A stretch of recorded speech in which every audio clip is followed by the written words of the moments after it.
स्वागत है आप सभी का एनएमएफ न्यूज में। मैं हूं आपके साथ शाफनी पटनायक। जब बात उत्तराखंड की होती है, उत्तराखंड की जमीन की होती है, उत्तराखंड में लैंड जिहाद की होती है, उत्तराखंड में घुसपैठियों की होती है, तब सीएम पुष्कर सिंह धामी का रौद्र रूप देखने को मिलता है और फिर एक बार वही रूप देखने को मिला है।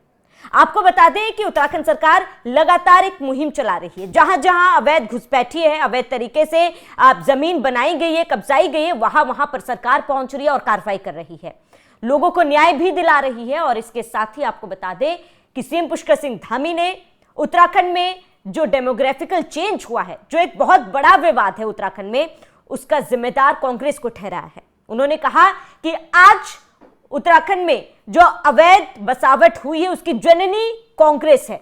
और इसके साथ ही सीएम पुष्कर सिंह धामी ने बड़ी चेतावनी दे दी। सबसे पहले सीएम पुष्कर सिंह धामी का वो बयान सुनते हैं।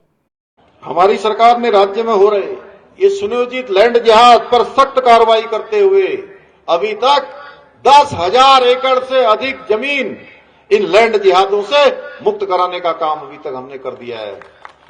लेकिन कांग्रेस की आंखों पर वोट बैंक की पट्टी चढ़ी है। उसके चक्कर में उनको कहीं लैंड जिहाद नजर नहीं आता है।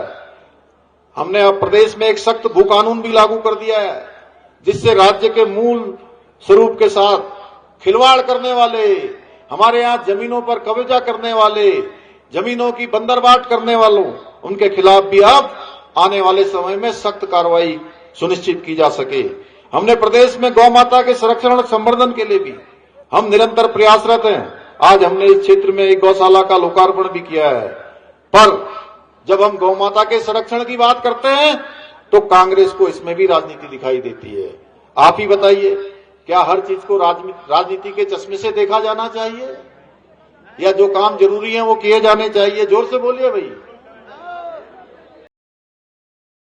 तो सीएम पुष्कर सिंह धामी ने साफ कहा है कि जो भी लैंड जिहाद यहां पर करने की कोशिश करेगा, फिर चाहे वो किसी राजनीतिक पार्टी से हो या फिर कोई आम घुसपैठिया, उसके खिलाफ कार्रवाई की जाएगी।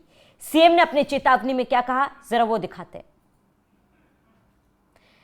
तो सीएम ने कहा है कि मैं आप सभी को भरोसा दिलाना चाहता हूं कि हमें देवभूमि में धर्म के नाम पर किए जा रहे इस लैंड जिहाद को बर्दाश्त नहीं करेंगे। हम तब तक चैन से नहीं बैठेंगे जब तक हम ऐसे सभी स्ट्रक्चर को जमींदोज नहीं कर देते। हमारा कैंपेन जारी रहेगा जब हम उन लोगों के खिलाफ कार्रवाई करते हैं जो हमारी सरकारी जमीन पर हरा, पीला और नीला कपड़ा लगाकर गैर कानूनी तरीके से आ जाया करते हैं, जो इससे कांग्रेस के लोगों को बहुत परेशानी होती है। तो अब इसी पर हम चर्चा करेंगे। मेरे साथ सहयोगी अभिषेक त्यागी मौजूद है।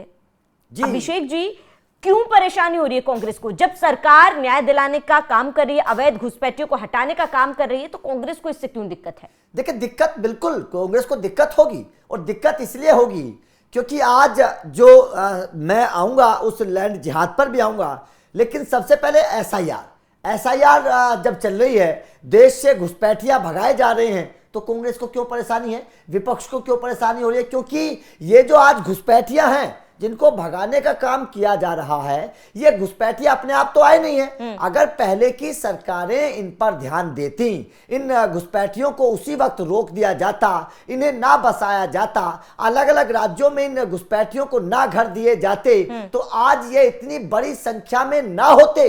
कई राज्यों में तो करोड़ों घुसपैठियां हैं। उत्तर प्रदेश में खबर है कि लगभग 2.5-3 करोड़ के आसपास फर्जी वोटर्स है। वो फर्जी वोटर्स कितने घुसपैठियों में है, ये अलग मुद्दा है, लेकिन जाहिर तौर पर एक बहुत बड़ा सवाल है। लेकिन अगर बात उत्तराखंड के लैंड जिहाद की करें, डेमोग्राफी चेंज की करें, तो बिल्कुल सही बात है जो पुष्कर सिंह धामी ने कहा कि अब से पहले तो कांग्रेस की सरकार वहां पर रही है। देश की आजादी से अब तक अगर देखें तो कांग्रेस का केंद्र में भी शासन रहा, उत्तराखंड में भी लंबे वक्त तक शासन रहा। और जो हमने देखा, जो वीडियोस वहां से आ रहे, हल्द्वानी की आप तस्वीर देख लीजिए। हल्द्वानी में जिस तरीके से रेलवे लाइन की जमीन को, रेलवे की जमीन को इन तमाम लोगों ने, घुसपैठियों ने जो कब्जा किया है, और ये आज दावा कर रहे हैं कि हमारे पास तो कागज हैं, हम तो यहाँ पर पिछले 10, 15, 20, 25, 30 साल से रह रहे हैं, कैसे रह रहे हैं, इन लोगों को किसने बसाया, किन लोगों ने इन लोगों के कागजात बनवाए, कैसे इन लोगों के आधार कार्ड बने, किस तरीके से नागरिक बने उत्तराखंड के। तो ये सवाल